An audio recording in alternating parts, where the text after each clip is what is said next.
For this final video involving tutorial number 6, the Flu Bus Line Company, I'll start on page 298, assuming that you have now created the template file and saved it as layout new.html, and assuming you have the masthead, the big picture at the top of the screen, and that you've done the copying and pasting of the original page to this section. And now we're going to be working on the navigation list, which will be over here in this little blank area to the left.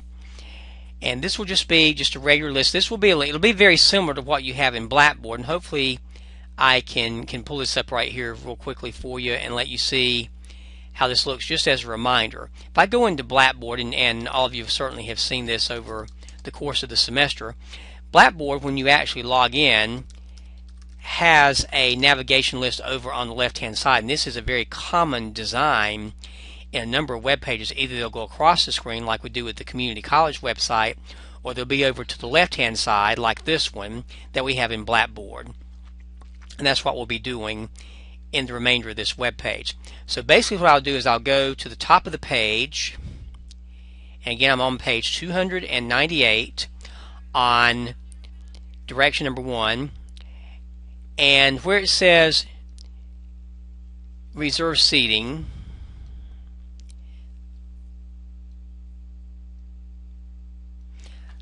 and I'm trying to make sure I have this. I see what's going on now. They're doing this a little differently from what I would.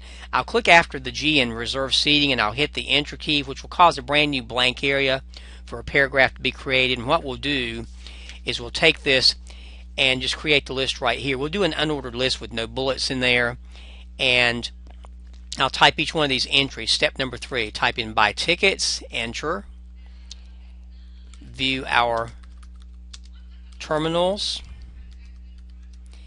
seating availability, sometimes I have trouble typing and talking at the same time, safe travel rules, and finally the flu crew. And I don't need to type. If I hit enter after the last line, I have an extra paragraph that I don't need, so you don't want to hit enter after the last one. We're going to select these lines now, or I am, and I'll cut and paste these over into the navigation area. So I'll do Control X, which is a way to cut these out. You can right click and choose cut, or you can use Control X, whichever is easier for you. So they'll disappear, and what I will do is click over here in the div area. Now again, be sure that it says div # left column. That's the area of the page that we want this to be put in for our template that we did earlier. And I guess what I should have done earlier, I'll go back and undo this, and I apologize for it. You could do this later or now. What I'm going to do here is choose, so having selected those, I'll choose the bullet option. I could have done these later, it really doesn't matter. Now they're bullets. Okay, I've selected these. I'll cut these away, and now I'll go over to this left column div and make sure it says that when you click in this area, and you'll do paste or Control V right there. Either one will work. And the navigation list is over on the side. Again, think Blackboard, where you have the navigation list over on the left side, and you'll have an idea of where we're going with this. So now what we'll do with these particular options, from buy tickets down to the flu crew, we'll actually go in and create the links for them. Now again, you have a couple of ways of doing this. We've done one recently. You can select buy tickets, and you can choose the word hyperlink, which is perfectly fine.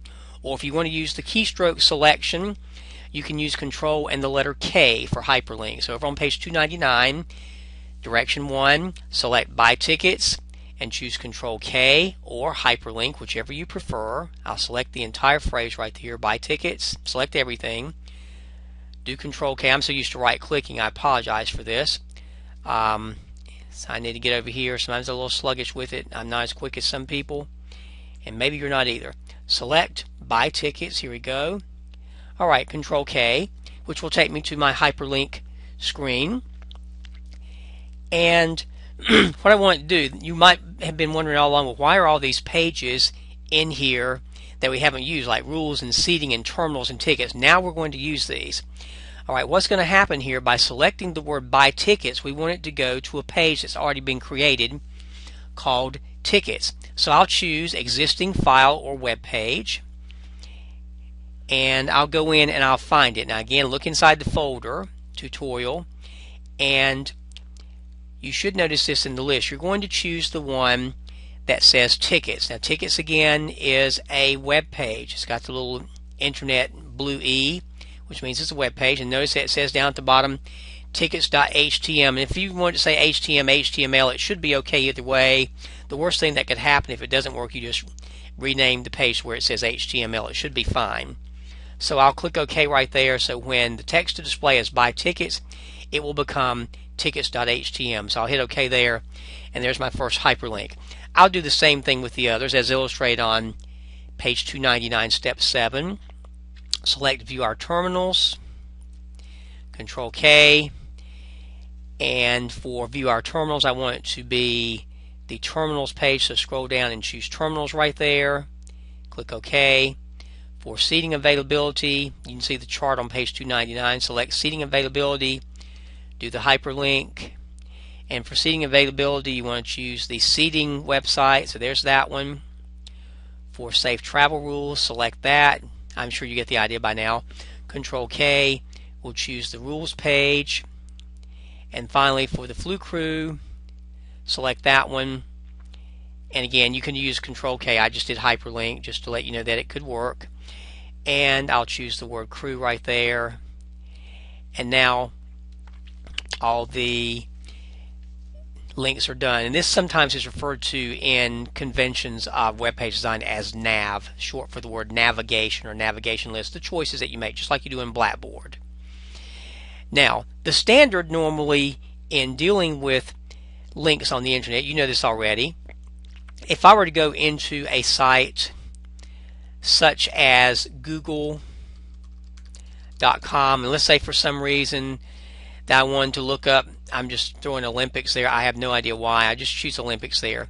Normally when I look at the results of my web pages, I see the blue letters with the underscore there, and when I choose that page, sometimes it will change colors. But if I go back to Google, notice that the page has a slightly different color for the link because that says I've already visited it. You actually have 4 statuses that are available when you're designing web pages. The traditional colors, and you don't have to use these, but the traditional colors are, if it's blue with underscore, it means the user has not visited that link. If they have visited it, the convention is that it will change to kind of a reddish color.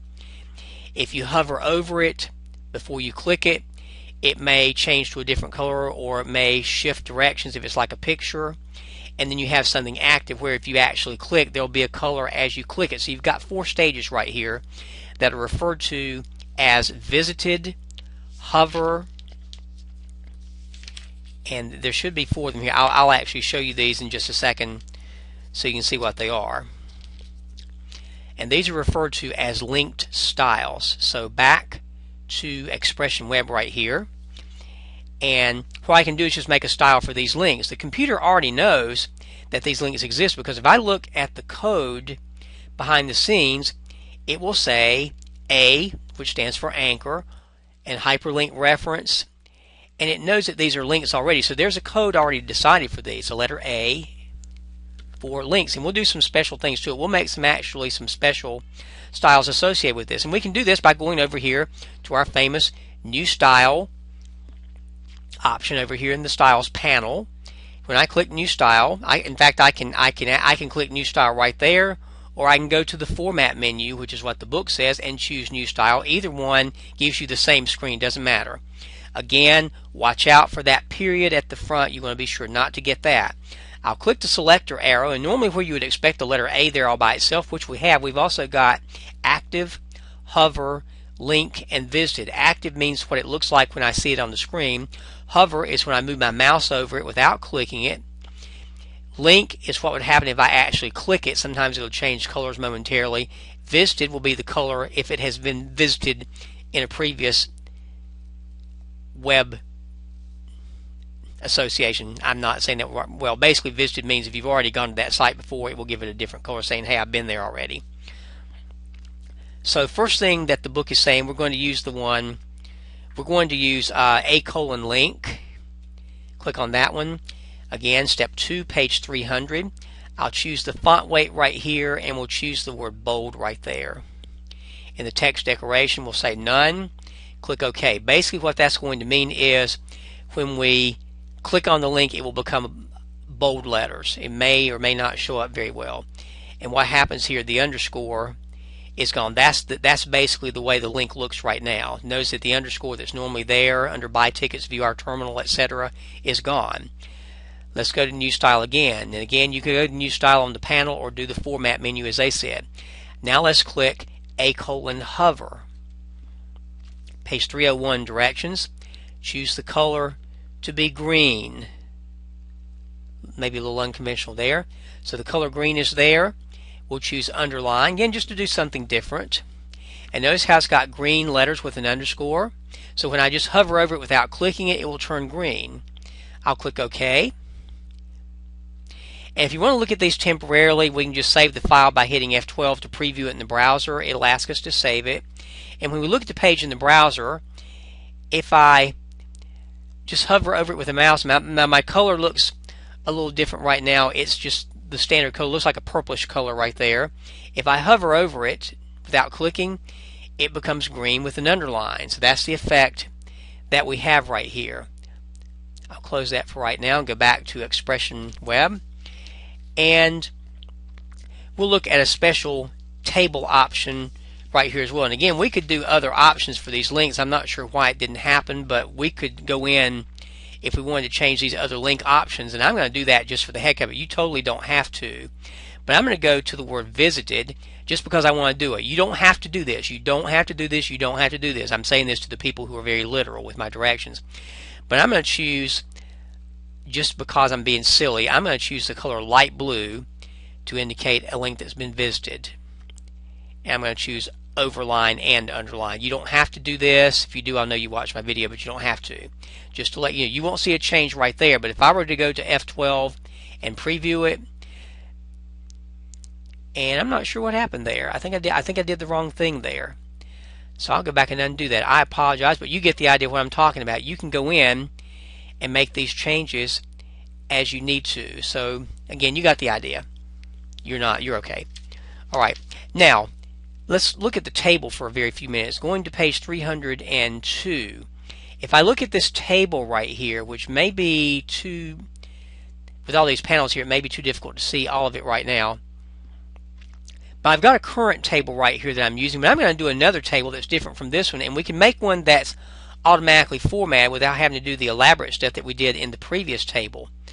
So right here below my links, I'm going to click at the end of the Flu Crew right here and press enter twice just to get some space in there. That'll take the bullet out as well.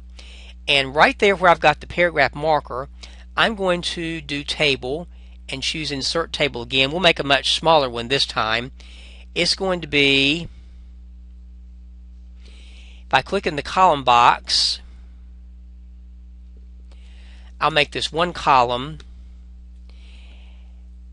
and we'll leave the rows as 2 just like it is right now. Click the OK button, and we got a little small table set up right here. It won't look like anything at the moment, but it is a table, I promise. If you look at the code behind the scenes, you will see table right here. So there is something there. Again, I'll keep my marker right there where the table is. You see that little green area. Now, with the insertion point still there, I'm going to go to this table toolbar, and if your table toolbar happens not to be there, go to View Toolbars and choose Tables in case it's not there. And I will choose the button that says Table Auto Format, which is all the way to the right on that table toolbar. I'll click this, and a dialog box is going to appear on the screen that gives you a lot of standard tables. This is also existing in Excel as well if you ever worked with it. We'll choose the one here according to the book that says List 4. There are a number of options here. I'll choose List 4, which is that style where you've got the dark gray area for the headings, and then you got the rows just the standard black and white. You can modify this as you need to. I'll go ahead and click OK for simplicity's sake, leaving everything checked as it is in the book on page 303. And inside the gray area, we'll type in the words ticket information. And in the second row, because we only got one row, two rows in one column, we'll type in the phone number 631-420-2755. And if I want to select both rows of the table by just dragging across it, where they have kind of that greenish selection, I can choose the centering button at the top of the screen, and that information is centered. And I'll just click outside, and there's my little table right there. Now, we're almost finished with this exercise, very close to it. Let's go to the masthead, which is the logo at the very top, the picture. And I'm going to go over here, and I want to look at the panel on the far right, lower right of the screen, page 304 in your book, and I'm going to click Manage Styles. These are the styles that are already listed on here, and there should be one that has my pound symbol masthead, and that's got a style for that was created. The reason it's a different color is because that pound symbol, that masthead is not a standard word in the language. That's something that was created when we made chose the template that we chose. So I'll click on masthead. Actually, I'll right click on masthead, and we'll modify that style slightly and choose the block category. For text alignment, we'll choose center. For category, in the category area for background, and notice that block has the bold letters, which means something was selected there. We'll choose the background color arrow and choose the blue on the second row next to the last one. Click OK right there. And now we have, and it may not be easily shown right here, I'm going to remove the panels temporarily so you can see what happened. Notice that there's a blue background on both sides. The picture is centered. That was hard to see when the panels were displayed, but I wanted you to see what that looked like. Now, if we wanted to change any other style, like on page 305, the page content, I can choose that under Manage Style. So I'll go to Page Content. There's a style already there. If I click on it, I'll right click that and choose Modify Style. For the font family, we'll choose Arial. For the box, we'll create a for the box, we'll do a modification there. And for the padding, I'll click on top and choose 10. You can either type 10 px, or since px is selected in this new version of Expression Web 4 as opposed to your book with Expression Web 3, you can leave it like that. And I'll click OK, and that will change the font to the sans serif font right there. We're going to work on the other styles in our sheet, and I'll go with footer, page 306, modify that style. We'll change the font family to Arial, pretty straightforward stuff. The color will be navy, which is on the first row. I'm on page 306's directions. The background color, if I choose background for the category, the background color will be yellow, the very first one in the second row. And click OK, and you'll notice the difference in the footer right here also. The footer now has a background color of yellow. And again, if you want to look at this style, I can just go over here to Modify Styles and look at footer. And it's got the font being Arial, the color being blue, and the background being yellow. I'm going to go to the very end of the document by holding down Control and the End key. That takes me down to the bottom of the screen. And I'll have a little blink there. It's probably hard to see. I'll type in my first and last name, Michael Sisk, and then tutorial. Probably should have done Shift Enter there. Tutorial number 6. And I'll select these lines and make them bold. And that will basically conclude the document. I can hit F12, save the changes. And what it's doing right here also is it's attaching the style sheet that we did earlier. We didn't really make a style sheet as such, but it was associated with our template. So I'll click OK right there, and you can preview this. Again, if you hover over the links, notice I changed the colors that we had earlier, and I can go to those various pages. The pages that we didn't seem to address in the document were just there so we can make sure that the links were the ones such as rules and seating, and all those are there just for us to have something to link to later on. Hopefully this is helping you understand this particular chapter. This is the final chapter of our particular textbook. And again, if you have any questions, please contact me.